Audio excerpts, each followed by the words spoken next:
911 emergency, what do you report? Hey, this is Jill, and welcome to another great episode of We Speak Dispatch.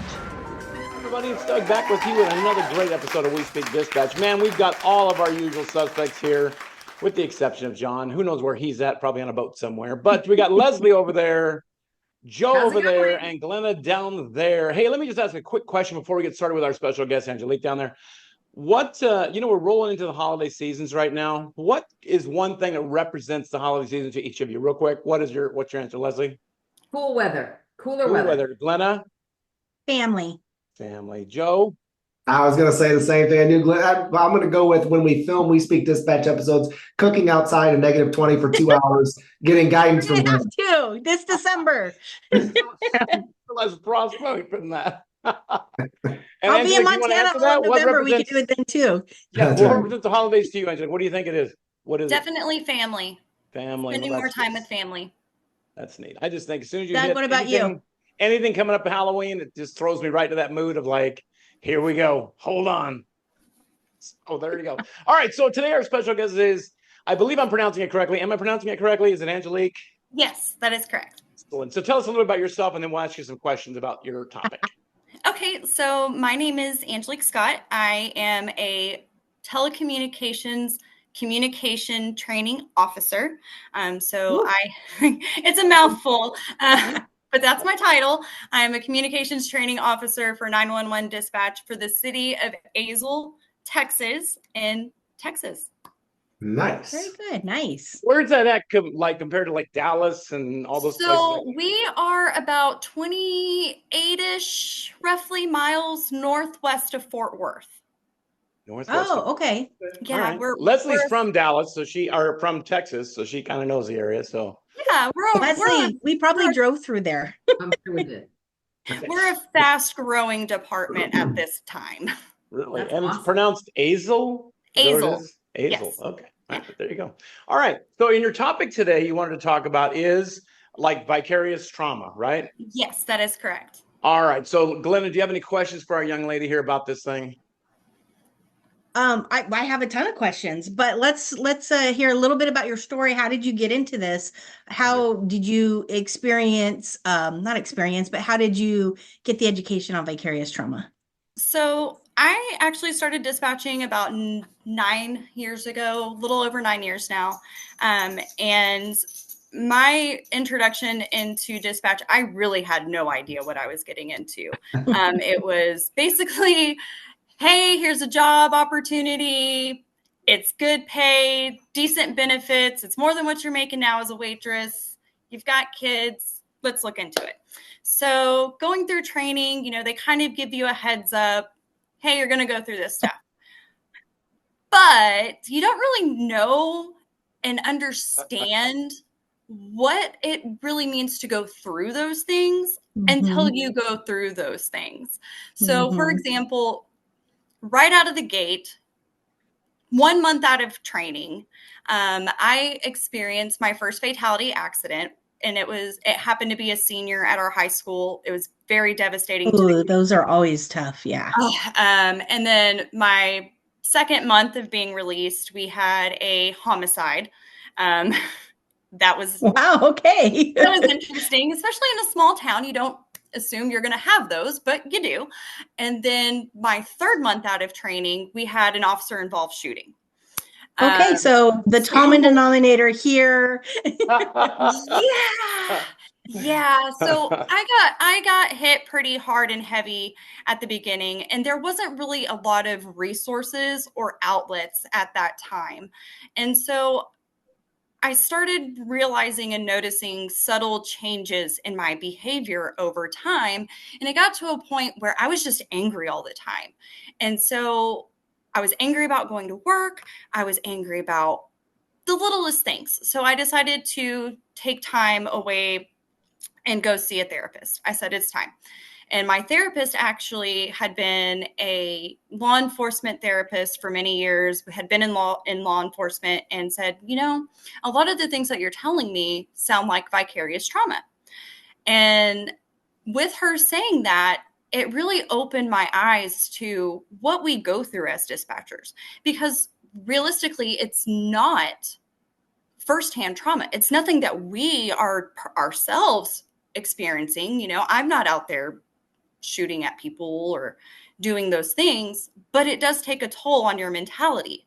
So when she opened my eyes to that, I decided that it was time for us to start teaching our people when they came in and walked through those doors and took that seat, that they knew the potential of having vicarious trauma with our field.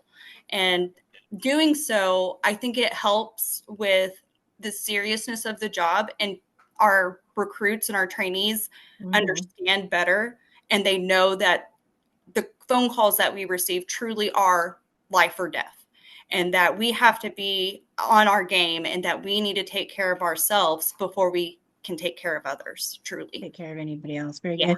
So for those who may not understand what vicarious trauma is, you said it really well when you talked about we're not there experiencing it firsthand. Right.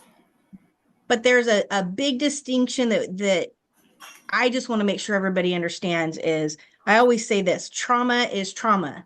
Dispatchers experience trauma every single day. Absolutely. Officers experience trauma every single day. The reactions are the same for an officer as it is for a dispatcher. Yes, we are not getting shot at. Absolutely. The officers do. That is a firsthand experience. But the reactions of fight or flight, the adrenaline dump, all of that is exactly the same. So for those who, because I had a couple of dispatchers be like, well, I heard we only suffer from vicarious trauma. It's like, No, suffering. yeah, So, absolutely. Yeah. And she did tell me, you know, it's not vicarious trauma, it is PTSD, but it stems from the vicariousness of it because you're Yes. not experiencing it yourself. Yeah, we were just talking before the episode about PTSD, complex PTSD, and just everything that goes along with being a dispatcher. Right. Absolutely. Yeah. One of the things, Glenna, that I don't know, I haven't talked to anybody about this, is at the new agency I work at. One of the things that I went into the position seeking was how to get dispatchers closure to these events that they go through. Yeah. And one of the things that I'm proud to say is we work very closely with our hospital in our community. And we got some great doctors, and they run this thing, it's called like a fellowship program where they certify ER doctors to go into the field as a responder, and they can actually do amputations, help with. Wow. And it's really cool. So their doctors work very closely with us, and we work very closely with them. We work with the college community in the jurisdiction that I work at. And it's a really neat program that's really hard to explain. Their ER doctors actually come in and sit with us, but they took it a step further, and they give us this portal where we can get the information that we can get. They have to follow the rules, but we can get some closure to our dispatchers for calls where Nice. they are transported to those hospitals. And that doctor is going to hopefully start going to Iowa state conferences with me to give a presentation about how we're taking this, because it's spread into other communities where they've actually done amputations in the field as an ER doctor. And they're certified. That's just incredible. So it's a program that's unique to where I work. And you wouldn't think, well, wow, something like that out of Iowa, but boy, it's true. And it's super cool. And I wanted to give it a shout out. Wow. That's a big nice. one. I love that. Wow. I mean, So- it is a topic that's pretty, it's all over the place, because I hear some people are really like talk about, like Glenna, really involved with it, really push the message out there. And then I talk to other comm centers where it's just nobody talks about it. Yeah. And I'm like, and I've brought it up before, saying, hey, why don't you contact Glenna, or we got a bunch of other references we talk about, and get somebody talking about these things. Oh, they don't want us to do that. Yeah. And I'm like, it's just so sad. Well, make no love to mistake, hear- I talk about it, but I don't know if my dispatch center does. I know Angelique, I just had one question for Angelique. When Okay. you said you went and talked to somebody that was like a law enforcement type, how did you go about setting stuff up like that where you got yourself more educated? So I actually started doing research myself after I spoke with her. I read a lot of articles online. I started looking into books. along reading about it and learning about it and knowing about it, I feel like helps me. And then I educate my fellow dispatchers about it. And I've created an actual class for it that I presented at the Fall Symposium this year for the Texas APCO, where I met Doug, which was awesome. And it was great. And it was a good time. And I feel like it was very well received. Awesome. Because I feel like it needs to be talked about more. Absolutely. Probably the first time that a lot of people heard something like you presented. So that's awesome. Make sure you're getting that message out there. Absolutely. It's extremely important. One of the things that struck me, as Angelique's telling her story, is that she recognized in herself that she was interacting with the world differently. And that was that, because I think that's the other thing is everybody's reaction to trauma and reaction to the job is going to be different. And it's, and being confident in yourself and knowing yourself to recognize for you that it was, hey, I'm not normally reacting this way. And so something's up. And it may be, for some people, it might be somebody in your social circle or in your family that says, something's not right. Or that, like you had this ability to self-identify what was going on. And I think that's really important for people who may be listening to take a second and go, gosh, how have I changed over the course of being in this profession? Because I think that's, if you could start to, they talk about in Alcoholics Anonymous and all these other, self-help groups that, the first step is recognizing that you have an issue. And I think that was such a powerful statement when you were telling your story that I thought, okay, gosh, wow, to be that self-aware, to recognize, okay, and something's not right and I need to take action. I think that's incredible. That's a huge story. What do the other people in your center think about you That's saying, what I was going to say. I've recognized this issue with me and I need to address it? The people at my center, my command staff was actually very supportive. Wow. My lieutenant was the one who actually gave me the information to go see the therapist. Good. He gave me the information, said, here's her phone number. You tell her I told you to call and she'll get you in. And it was as easy as that. So it was a very easy process for me. Thankfully, I had a lieutenant that I was able to go to get that information. A lot of agencies don't, though. They don't. And what I'm hearing. And so putting it out there, I know in Texas, we have the peer support network, there's a cop line, there's all these different things, but we need something for dispatch specific as well. We need to be involved with those things as well and represent us because we are, in Texas at least, first responders as well. Did you have, in any of those 3 incidences that you talked about, did you have any critical incident stress debriefs where you debriefed it with your officers? After the shooting, we did have a critical stress debrief after that. And that was very, very helpful. Good. And it was very good to see and understand what they went through and for them to hear what I went through on my side. And it has actually helped change things at our agency. Do you guys have a peer support team in your agency? I'm sorry, Doug. No, it's fine. We don't. I'm trying to help work on that with some other people in our agency. We're trying to put something together that is specific to our agency. Yes. Okay. After this, you can take my information and I'll help you start it. That's what I do. That's what my company does. I'm not trying to give a free plug here, but yeah, I'll help get you guys started. Thank you so much. That would be wonderful. Problem. So that's an easy thing. And it's nice to have, especially since you're out teaching classes now about this topic.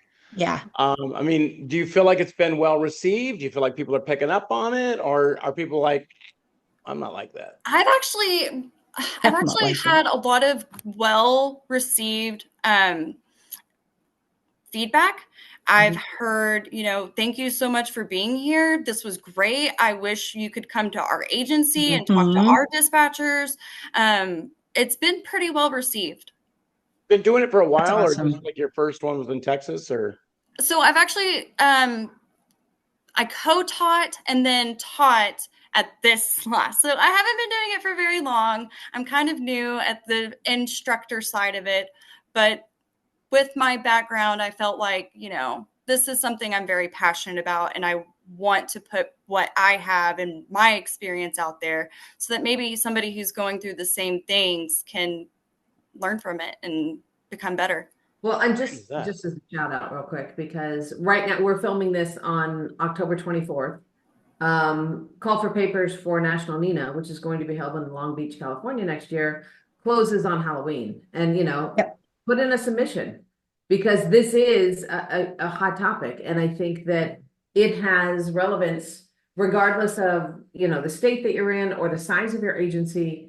And I think it would be incredibly powerful for you to come out and expand that message, because it is so beneficial to everyone who sits at a console. Every person, they're going to take away some nugget of information. And especially when you're willing to open up and share your story that others can learn from, we commend you for doing that, because it takes a lot of courage to get up there and admit, like, you were the ornery one, or you were the one that was lashing out, or whatever you want to say. And when you critique yourself, I'm not critiquing you, but it takes a real commendable person to do that, to pay it forward. So a shout out to you for putting yourself out there. That's awesome.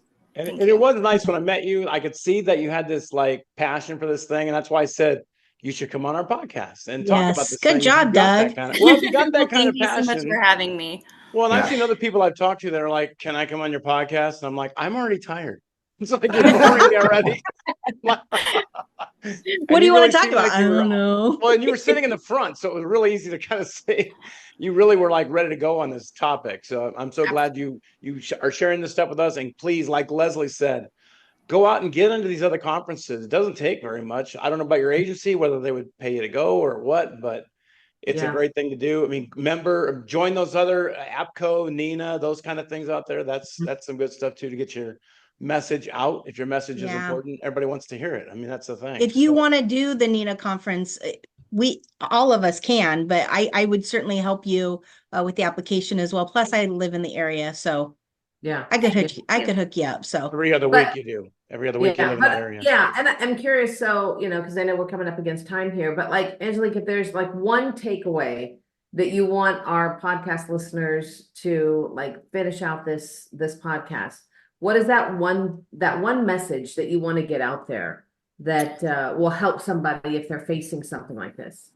I think it's to find your why. Why are you doing this? Why are you in this field? Yeah, that's find your why. Wow.